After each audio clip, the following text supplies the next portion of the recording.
152 taon na ang nakalipas mula ng patayin ng malupit sina Padre Mariano Gomez, Padre Jose Burgos at Padre Jacinto Zamora na kilala bilang Gomburza.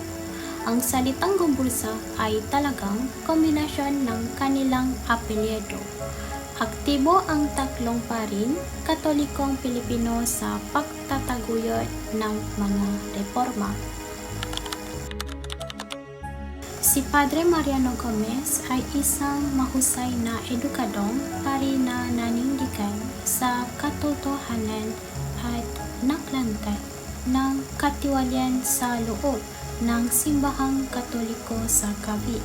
Siya ay isang tagapagtaguyod para sa makaturungang sahod para sa mga manggagawa at ipinagtanggol ang mga karapatan ng karaniwang tao. Si Padre Jose Burgos ay isang taimtim na nasyonalista na nakikibahagi sa mga letsura, debate at publikasyon na pabor sa karapatan ng mga katutubong Pilipinong pari. Naniniwala siya sa sekularismo sa loob ng simbahan at nagtaguyod sa mga katutubong Pilipinong pari na mamuno sa mas mataas na katungkulan. Sinuportahan niya ang karapatan ng mga lokal na mamamayan at mga reforma sa simbahan na bigyan na higit na kapangyarihan ang mga lokal na pari. Bilang pari, tinutulan si Joseph Burgos ang arbitraryong pagtrato sa lokal na populasyon at sinuportahan ang kanilang mga karapatan. Si Padre Jacinto Zamora ay kilala sa kanyang pagsuporta sa sekularismo at naniniwala na ang mga katutubong ipinanganak na Pilipinong pari ay dapat payagan na mamuno sa mas mataas na katungkulan sa simbahan. Isa rin siyang tagapagtaguyod ng karapatan ng mga manggagawa. Sisimulan natin ang ating panggalugad sa The Cavite Mutiny. Ang naging papel ang Cavite Mutiny sa pagpatay kay Gomburza. Nagsimula ang kwento sa pagdating sa Maynila noong 1871 ni General Rafael Izquierdo Y. Gutierrez. Sa araw na inako niya ang kontrol sa pamahalaan kolonyal, ipanahayag niya na ako ay mamamahala gamit ang krus at ang tabak sa kamay. Kung ano man ang ibig niyang sabihin sa bagay na iyon, tila ang diin ay sa tabak. Noong panahong iyon, isinailalim ang pamahalaang Kastila ang mga katutubo sa sapilitang paggawa at ang pagbabayad ang taunang buwis. Gayunman ang mga manggagawang nakatalaga sa bakuran, ang hukbong dagat at ang mga artilerya, inhenyero at ang arsenal. Ang Cavite ay hindi naipasok sa mga obligasyon ito. Ang mga artisano ito ay pinili mula sa mga infantrymen ang hukbong dagat. Wala silang ranggo habang nalilingkod sila sa hukbo. Ngunit binago ni General Izquierdo ang lahat ang iyon nang maglabas.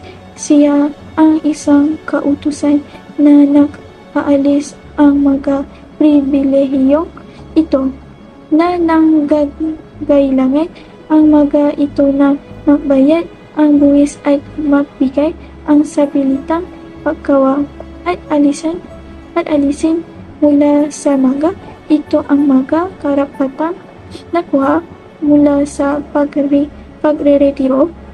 Ang utos na ito ay pinaniniwalaang nagdulot ang malawakang pagkadismaya sa mga apektadong nagsagawa ang mutiny. Noong Enero 20, 1872, pinatay ang La Madrid at sa paligid ang 200 magkagawang Pilipino, ang 11 opisyal ang Espanya. Umasa ang La Madrid na kumalat ang himagsikan sa ibang bahagi ang Pilipinas, ngunit mabilis itong nadurog ang pamahalaang Kastila. Matapos ang ilang paunang pag-atake na hindi naging matagumpay, nagpasya ang mga batalyon ang Espanya na pilitin ang mga mutineer na sumuko sa pamamagitan ang gutom sa kanila dahil ito ay lumitaw na ang Fort San Felipe ay walang anumang mga provision. Sa lakas ang pagharang, natanto ang mga mutineer ang kanilang kapalaran at pinalipat ang puting bandila sa ibabaw ang mga pader ang kuta. Siya ay nahuli at pinatay ang mga autoridad ang Espanya. Pinalalaki ang rehimeng Kastila sa panggunguna ni Gobernador General Rafael de Izquierdo ang insendete at ginamit ito bilang dahilan upang i-clamp down ang mga Pilipinong nananawagan ang reforma sa pamahalaan. Maraming intelektuwal na Pilipino ang nasamsam at inakusahan ang complicity sa mga mutineer. Inakusahan ng mga autoridad ang Espanya si Gomburza na sangkot sa mutiny na nagsasabing balak nilang ibagsak ang pamahalaang Kastila.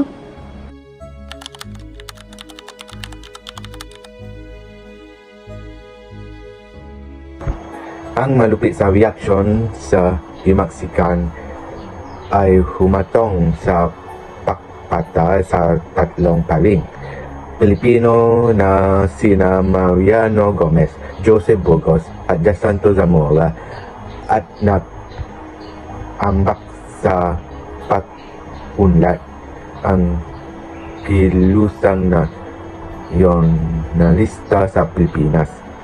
Ang mga Burza ay inilagay sa paglilitis at sa kabila ang lulangan ang katibayan. Sila ang natunay ang kasala ang pagtataksil ang hintulan ang kamatayan sa pamagitan at gatore na ganap ang pagpatay noong Pebrero 1772 sa Bagong Bayan sa Pilipinas sa Manila sa harap 40,000 Pilipino. Ang pagpapatupat ang Gomburza at nagbunsot ang malawakang galit at sama loob ang Pilipino nang humantong sa pataas ang panawagan para reforma sa kaunlang ay revolusyon Pilipino. Sana huli humantong sa kalayan bansa noong 1888.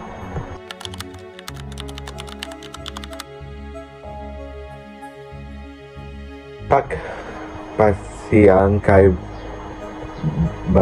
Gomburza at sa paring Pilipino sa sina Mariano Gomez, Joseph Burgos at Jacinto Zamora ay naging malakas sa simbolo, paglaban at pagtitipon para kilusang nasyonalista.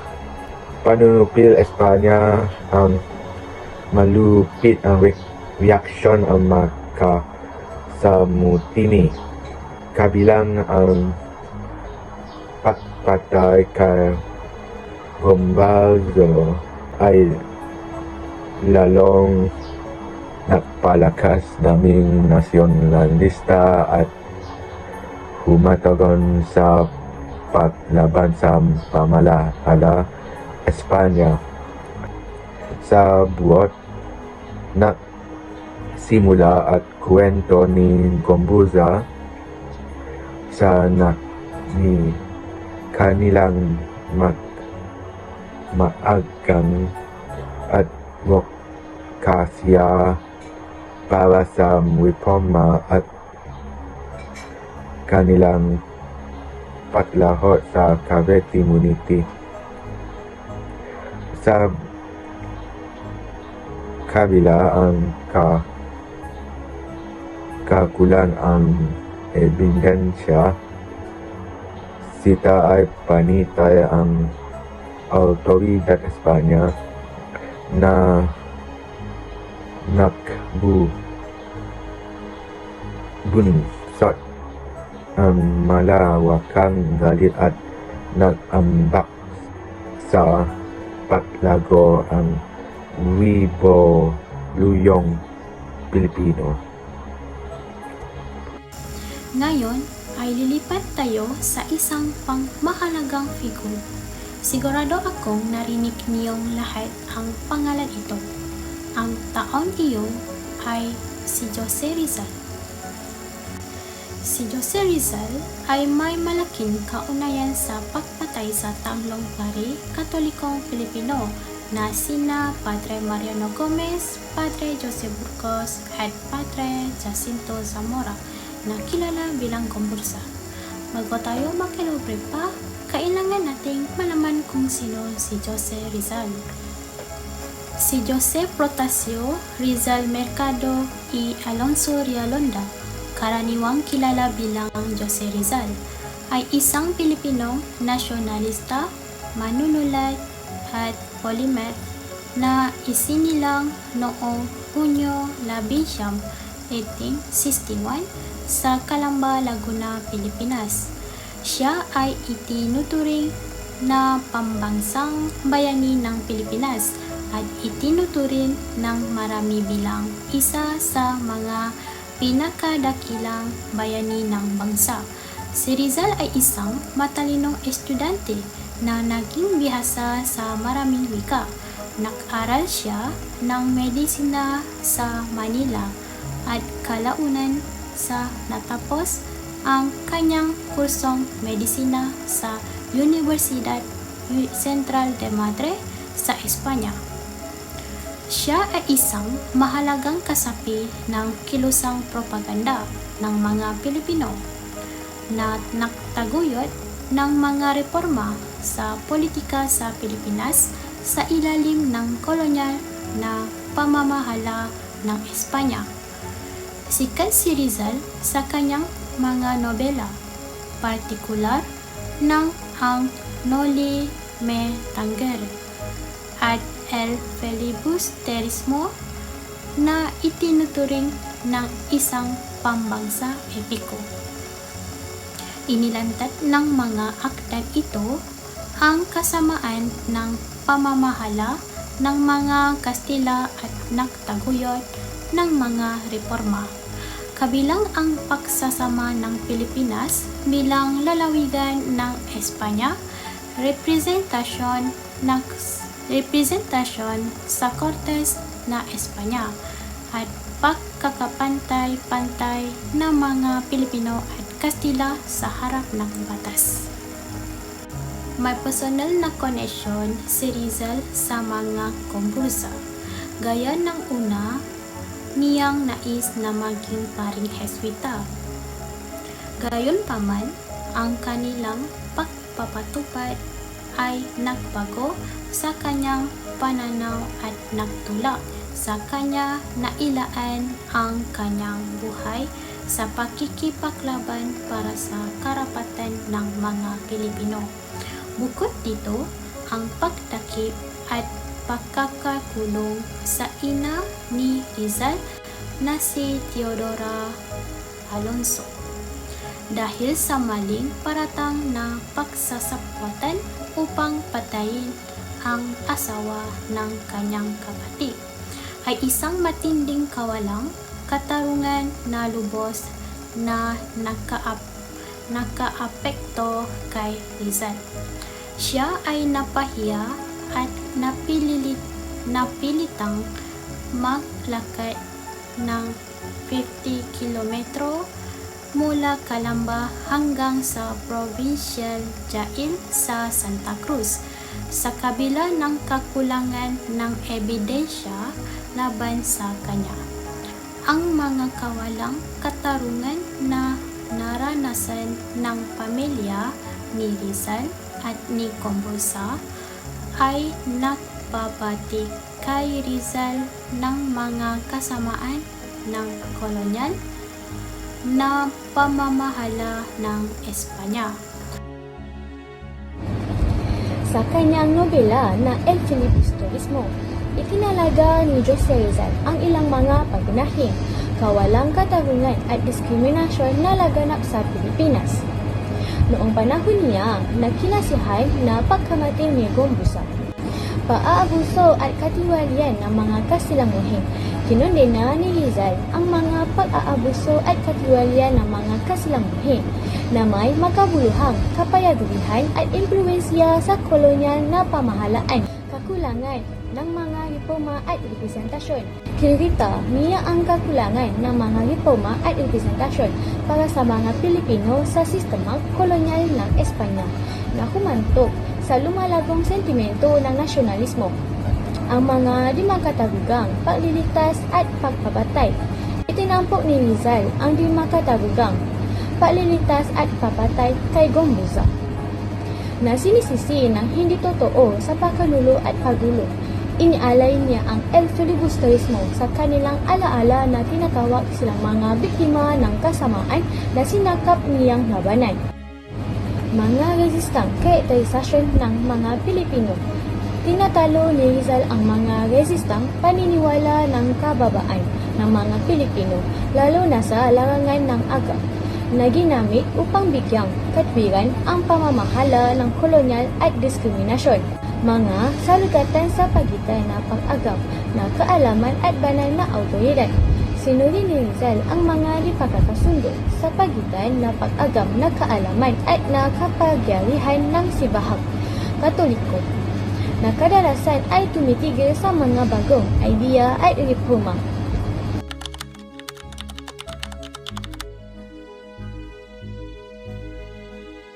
Pinili ni Jose Rizal si Luis Tabiel de Andrade bilang kanya tagapagtanggol noong Disyembre 8, 1896. Ang mga autoridad ang Espanya ay gumamit ang ilang mga piroso ang katibayan laban kay Jose Rizal sa panahon ang kanyang paglilitis. Dokumentaryong katibayan ang pag-aakusa ay nagharap ang dokumentaryong katibayan kabilang ang mga sulat at mga pahayag ni Rizal na ito nuturing na nagpapahamak sa kanya sa mga revolusyonaryong aktibidad. Pag-amin sa pagtatag ang La Liga Filipina. Ang pag-amin ni Rizal sa pagtatag ang La Liga Filipina ay ginamit laban sa kanya dahil ang pag-aakusa ay nag-argumentong ito ay isang subversibong organisasyon. Mga sulat at mga panayam. Ang mga sulat at mga panayam ni Rizal ay ginamit bilang katibayan laban sa kanya dahil ito nuturing na natataguyod sila ang pagrebelde at pag-aalsa. Oral testimonies. Ang pag-aakusa ay nagbigay ang oral na mga patuto mula sa mga saksi na nag-aangkin na nakita si Rizal na kasangkot sa revolusyonaryong magagawain o narinig siyang magsalita tungkol sa pag-aalsa. Ang maaari nating tapusin ay si Rizal ay inakusahan na siyang mastermind sa likod ng Philippine Revolution na sinimulan ng kanyang mga sulat at bokasya para sa mga reforma at kalayaan mula sa pamamahala ng kolonya na Espanyol. Siya rin ay inakusahan ng paggulo sa pagpapalaganap ng mga anti-Espanyol na damdamin at pag-uudyo sa mga Pilipino na labanan ang pamamahala ng Espanya. Si Rizal ay inakusahan ng pagsasabwatan dahil sa sinasabing pag-aakalang nakaplano kasama ang iba pang mga revolusyonaryo upang pabagsakin ang pamahalaang Kastila sa Pilipinas. Ang mga paratang na ito ay batay sa kanyang kaugnayan sa revolusyonaryong grupo na katipunan at sa kanyang mga akda, lalo na ang kanyang mga nobela na Nolime Tengere at El Filibusterismo na nakikita bilang kritikal sa pamamahala ng Espanya sa Pilipinas. Siya'y hinusgahan ng isang hukuman militar na siyang natakpuan na nakasala sa lahat ng tatlong singil na pagrebelde, pag-aalsa at pagsasabwatan. Ang abogado ni Rizal, si Luis Clavel de Andrade, ay nagpatanggol sa kanya sa pamamagitan ng patatanghal ng isang malalakas at lohikal na patatanggol laban sa mga paratang ng pagrebelde, pagsalansang at iligal na asosasyon. Ang exil ni Rizal, binigyang diin ni Clavel de Andrade na si Rizal ay na-exil sa dapitan sa loob ng 4 na taon, na sa panahon iyon ay hindi siya nakikibahagi sa anumang revolusyonaryong aktibidad. Nagtalo siya na kung si Rizal ay tunay na nakasala, hindi sana siya nanatili sa bansa o nagtata ng mga institusyon sa dapitan. La Liga Filipina ipinahayag na Clavel de Andrade na ang La Liga Filipina na tulungan ni Rizal na itata ay isang organisasyong sibilyan, hindi isang revolusyonaryong grupo. Sinabi niya na ang mga layunin ng organisasyon ay mapayapa at natutuon sa edukasyon at reforma sa lipunan. Sa halip na pagrebelde, katipunan, ipinahayuati na Clavel de Andrade na ang katipunan, isang lihim na lipunan na kasangkot sa revolusyon, ay gumamit ng pangalan ni Rizal ng walang pahintulot niya. Natalo siya na ito ay katibayan na si Rizal ay hindi kasangkot sa revolusyon at na sinisikap ng katipunan na i-influensya. Walang katibayan ng direktang paglahok. Binigyang diin ni Clavel de Andrade na walang direktang katibayan na nag-uunay kay Rizal sa revolusyon.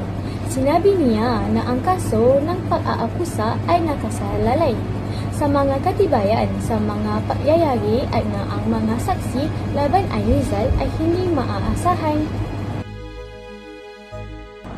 Sa kabila ng kaniyang mga protesta, siya'y hinatulan ng kamatayan. Iniutos ng kolonya na pamahalaan ng Espanya na pinamumunuan ni Gobernador Olaveja na patayin siya na isinagawa ng isang firing squad ng katutubong mga sundalo. Si Jose Rizal ay pinatay ng isang firing squad noong Disyembre 38 at 1976 sa edad na 35 sa Bagong Bayan, Manila dahil sa krimen ng pagrebelde laban sa Espanya. Ang pagpatay ay kay Rizal ay isang makabuluhang kaganapan sa kasaysayan ng Pilipinas dahil lalo nitong pinasikala ang Rebolusyong Pilipino at pinalakas ang kanyang katayuan bilang isa pambansang bayani at martir para sa kalayaan ng bansa. Ang pagpatay sa tatlong pari sa Pilipinas, Gomburza at kay Jose Rizal ay talagang nakaturo sa amin ng ilang mahalagang aral. Ang matutuhan natin ay ang pagpapatay kay Gomburza at Rizal ay nakbunsot ng isang damdamin ng nasyonalismo at paglaban sa mga Pilipino. Ang kanilang pagkamatay ay nagsilbi bilang isang katalista para sa revolusyon ng Pilipinas laban sa pamamahala ng kolonyal ng Espanya. Ang mga pari at si Rizal ay tumanggi na sumuko sa harap ng pag-aapi kahit na nakaharap sa kamatayan. Ang lakas ng loob at pagsalangsang na ito ay nagbigay inspirasyon sa iba na sumali sa labanan para sa kalayaan at kalayaan. Ipinakikita ng pagpatay kay Gomburza at Rizal ang kahalagahan ng pagsisikap at pagsakripisyo sa pagsisikap ng makamit ang isang marangal na layunin. Ang kanilang pagmatay ay nagsisilbing katibayan sa walang katapusang kapangyarihan ng kanilang mga ideolohiya at ang epekto na mayroon sila sa kurso ng kasaysayan ng Pilipinas.